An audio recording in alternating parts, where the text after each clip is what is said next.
Sarapan telur ceplok setengah mentah. Dan lanjut, kita mau antar Mbak Yura sama Mas Arka posyandu. Sebelum kita posyandu, ini perutnya Mbak Yura kita penuhin dulu tuh, biar nanti waktu ditimbang berat badannya naik banyak nggak tuh. Tata sama Mbak Yura itu seleranya sama. Mereka berdua paling demen nih, mereka paling suka kalau dikasih sarapan telur ceplok setengah mentah. Yang bener setengah mateng apa setengah mentah sih? Oh, enak, telur itu mah belum matang, bukan setengah matang. Enak. Ya ini amis ya. Enak.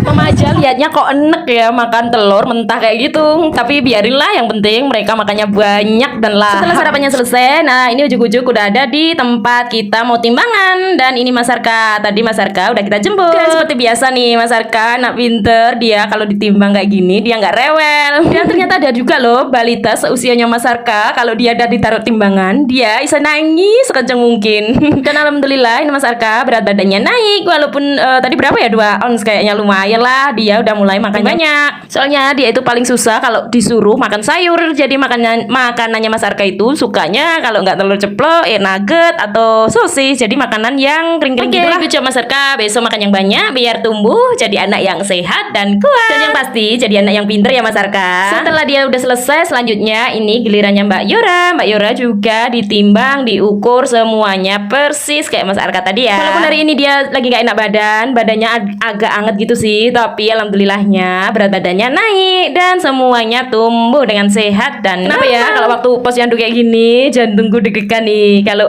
berat badannya turun, jadi PR buat emaknya nggak tuh. Tapi kalau semuanya sehat, berat badan naik, emaknya juga ikut girang dong. Dan setiap kali posyandu emaknya juga ikut ditimbang tuh. Nah kalau emaknya kebalikannya tuh, kalau bebenya turun malah senengnya girangan nih. Alhamdulillah bulan ini bebeku turun banyak sekali. Ya mungkin ini buat dari intermittent fasting yang akhir-akhir ini aku jalani lah. Udah 1 bulan ini berat badanku udah turun 5 kilo lebih deh. Intinya kalau kita mau konsisten dan telaten, dan yang pasti sabarlah, soalnya turunnya kan agak lama tuh. Tapi kalau itu tadi kalian terapkan, pasti akan membuahkan hasil. Selain ditimbang dan diukur-ukur seperti anak-anak tadi, ini mama juga dicek tensinya ya. Alhamdulillahnya juga tensinya mama normal tuh. Mungkin ini juga efek dari mama menjalankan intermittent fasting itu tadi. Kemarin tensinya selalu tinggi, sekarang udah normal. Dan itu tadi bonusnya, berat badan kita juga semakin turun. Yuk semangat yuk bagi mama yang pengen menurunkan berat badannya. Coba deh kalian dengan intermittent fasting. Di aplikasi sebelah itu banyak tuh, kalau mau belajar kalian lihat aja, di situ banyak edukasi tentang intermittent fasting yang tepat dan benar ya. Oke, kembali ke video aja deh. Saking senengnya mama turun berat badan banyak, lupa nih kita